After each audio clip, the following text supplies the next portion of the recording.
Bismillah.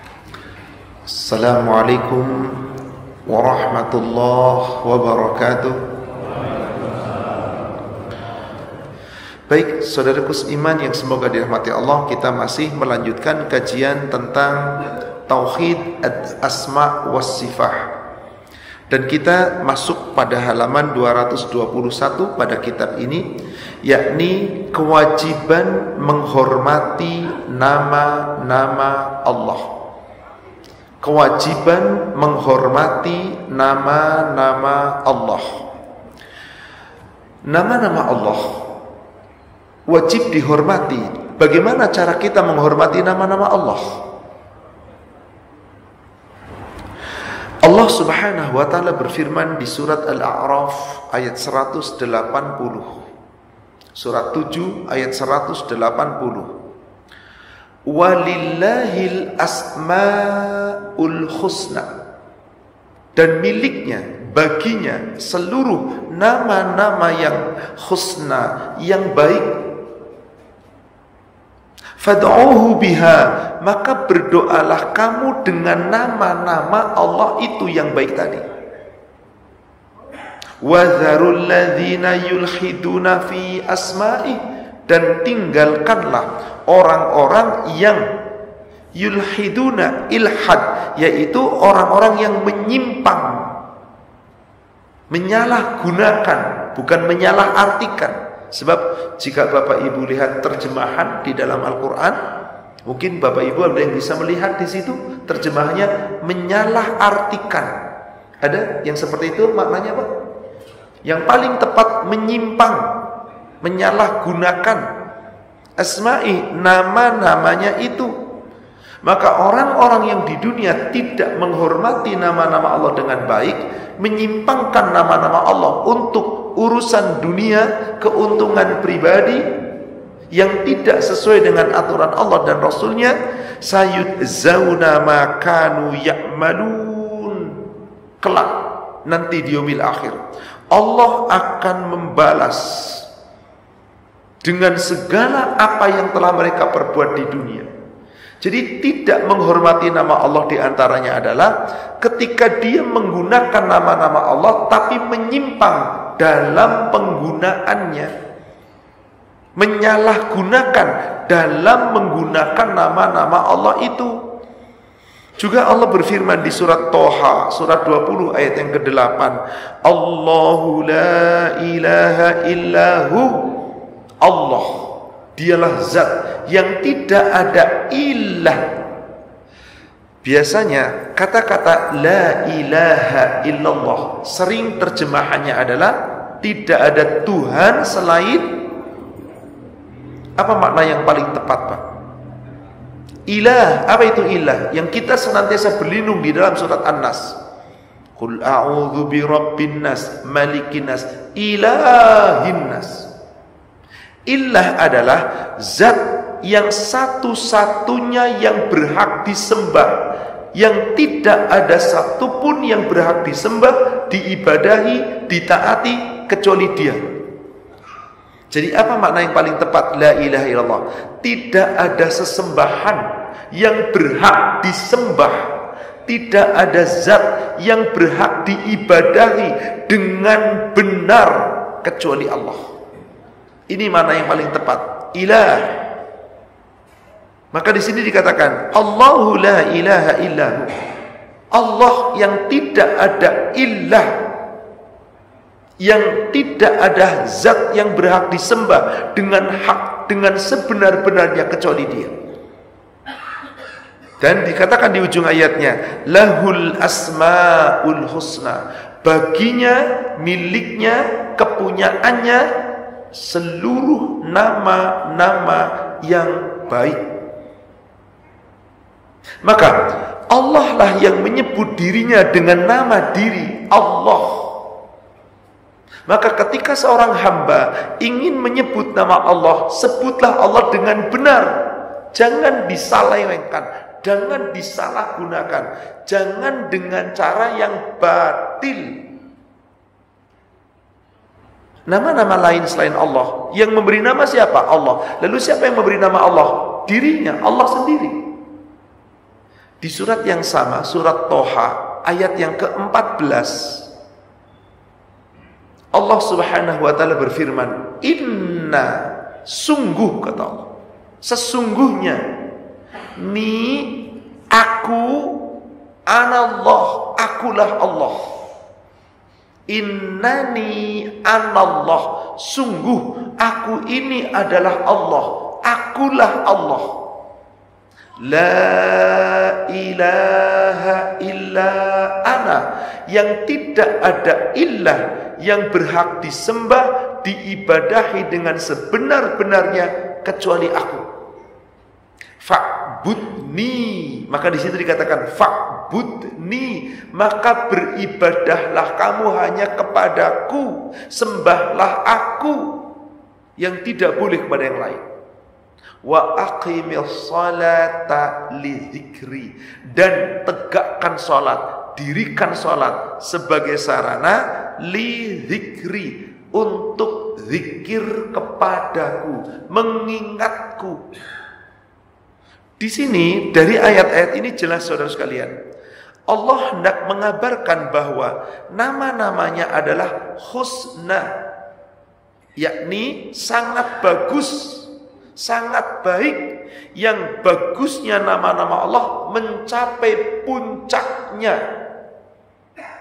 Kadang-kadang umat Islam memberi nama dengan nama-nama Allah, sudah sangat bagus namanya, tapi panggilannya jelek. Ada seseorang ngasih nama anaknya, siapa namanya? Ibrahim. Alhamdulillah, bagus sekali namanya. Siapa panggilannya? Baim. Ya Allah, Ibrahim dipanggil Baim. Kenapa dipanggil Baim? Ya biar keren kayak bintang film. Inna lillahi wa inna ilaihi raji'un. Ini nama Nabi loh yang dipuji oleh Allah, Abul Anbiya. Ada orang Betawi namanya Abdullah, dipanggilnya Sidul. Apa artinya Sidul? Ya Allah, gak ada apa-apa.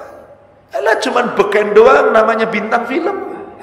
Panggil Abdullah, hambanya Allah. Ada nama bagus sekali, Ahmad. Itu adalah jamak daripada Hamid, sifat yang terpuji. Bukankah Allah punya nama Al-Hamid? Ahmad itu terpuji dari segala sisi. Semuanya jamak daripada Hamid. Hamid itu sifat yang terpuji satu. Kalau seluruh sifatnya terpuji, Ahmad sifatnya. Orangnya namanya, kalau ada orang terpuji, bagus sifatnya, namanya Mahmud. Orangnya namanya Mahmud. Sifatnya Hamid. Jamaknya Muhammad. Jadi Ahmad dengan Muhammad sama enggak Pak? Sama. Maka Allah menyebut nama Muhammad itu siapa? Sifatnya yang disebut. Di surat 61. Ayat yang ke-6. Wa idh qala Isa ibn Maryam ya bani Israil inni rasulullahi ilaikum musaddiqan lima baina yaday wa mubashiran bi rasul ya'ti min ba'di ismuhu Ahmad. Nabi Isa mengatakan apa kepada kaumnya? Setelahku akan datang nabi yang namanya Ahmad. Ada nabi palsu namanya Mirza Gulam. Nih aku Nabi Ahmad namanya. Tuh di dalam Al-Quran Allah menyebut siapa? Namanya Ahmad, bukan Muhammad. Jadi ada nabi terakhir namanya Ahmad. Subhanallah. Maka memproklamirkan diri, akulah Nabi. Betul Pak? Padahal Ahmad itu sifatnya, sifat yang terpuji secara menyeluruh. Maka orangnya disebut siapa? Muhammad. Kalau ada tambahan huruf mim di depan, Di dalam lughah kaidah bahasa Arab, mim itu merubah kata menjadi benda, kata sifat, kata kerja menjadi. Bapak Ibu, agama kita apa? Apa artinya Islam? Tunduk, patuh, berserah diri kepada orang yang beragama Islam disebut Muslim. Ada tambahan mim di depan. Orang Muslim harus yakin. Keyakinan Muslim itu namanya apa? Iman. Orang yang beriman disebut mukmin. Dari Muslim dan mukmin harus punya rasa takut, takwa. Dengan sebenar-benarnya takwa. Sifat takwa orangnya disebut muttaqin. Kalau orang yang berarah sebaliknya, ngaku Islam tapi nggak sungguh-sungguh iman dan takwa, maka orang itu sifatnya nifak, mendustakan, mengingkari, tidak cocok dengan sifat yang sesungguhnya. Orangnya disebut munafik. Bapak sedang duduk apa bahasa Arabnya Pak? Jalasa. Tempatnya orang duduk disebut majelis. Jadi Muhammad itu orangnya, sifatnya Ahmad. Ahmad ya pasti Muhammad. Kembali di sini, berikan nama-nama yang baik. Allah punya sifat Hamid, sifat keseluruhannya Ahmad. Orang dikasih nama Ahmad, nama yang sangat mulia, dipanggilnya Mamad. Tuh Pak, ya Allah. Ini tanpa disadari dia melecehkan loh Pak. Panggillah dengan nama-nama yang baik. Dan sunnahnya seorang tua ketika lahir anaknya, maka diberi nama yang yusamma, kasih nama yang baik. Supaya apa? Saat dipanggil nama itu mengandung doa.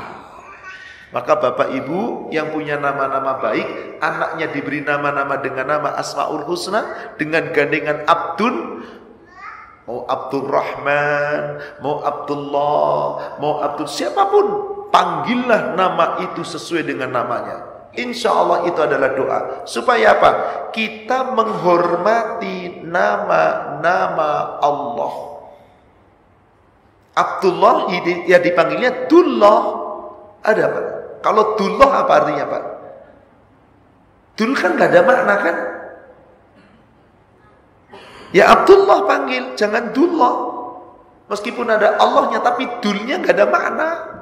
Apalagi cuma si Dul, jangan Pak. Intinya kembali mari Pak. Nama-nama yang baik itu tolong jangan disalahgunakan. Jangan diselewengkan. Jangan disimpangkan. Kenapa? Karena nama-nama Allah adalah nama-nama yang baik, yang menunjukkan sifat-sifat keagungan, kemuliaan. Maka dia adalah nama-nama terbaik yang sempurna dan tersempurna. Tidak ada lagi nama yang selain dari nama Allah yang paling baik. Nama-namanya adalah tauqifiyah. Tauqif, harus ada nas, harus ada dalil. Yang tidak boleh memberi nama Allah kecuali dengan nas yang tepat. Dan kita tidak berhak menamai Allah kecuali dengan nama yang Allah tetapkan untuk dirinya dan Rasulullah tetapkan untuknya. Di sini kemudian penulis menyebutkan penggalan dari surat Al-A'raf 180 yang ada pula ayat yang semakna dengan itu di surat 17 Al-Isra ayat 110. Qulid'ullah, katakanlah, berdoalah kamu meminta kepada Allah. Awid'ur Rahman, atau berdoalah kamu dengan menyebut nama Ar-Rahman. Coba Bapak Ibu, setiap kita berdoa, nama siapa yang paling banyak kita sebut? Nama Allah yang mana? Nama dirinya Allah. Allahumma inni as'aluka, Allahumma inni a'udzubika. Tapi Allah mengajarkan doa di dalam Al-Quran. Sering Allah di dalam Al-Quran itu doanya lafaznya apa? Rabbi, Rabbana, Rabbana atina fid dunya hasanah, Rabbighfirhuma, Rabbirhamhuma kama rabbayana saghira, kama rabbayani saghira. Rabbi auzi'ni an ashkura ni'mataka allati Rabbana hablana min azwajina, Rabbi habli minas salihin, Rabbi ij'alni muqimas salah, Rabbi ij'alni muqimas salah, dan Rabbi. Tetapi Rasulullah ketika berdoa, beliau sering menggunakan nama Allahumma. Coba perhatikan doa-doanya Rasul. Allahumma, Pak. Anas bin Malik meriwayatkan dalam hadis riwayat Imam Muslim, aktsarud du'a Rasulullah sallallahu alaihi wasallam, yang paling banyak doa yang diminta Rasulullah sallallahu alaihi wasallam kepada Allah adalah Allahumma atina fid dunya hasanah wa fil akhirati hasanah wa qina adzabannar. Dalam Al-Qur'an Rabbana atina. Apa bedanya Allah dengan Rabb? Sama. Rabb itu ya Allah. Karena Rabb itu maknanya adalah pencipta, pengurus, pemberi, pengatur, yang mematikan, yang menghidupkan, yang memberikan. Itulah Allah. Maka Allah menamakan dirinya pula Rabb.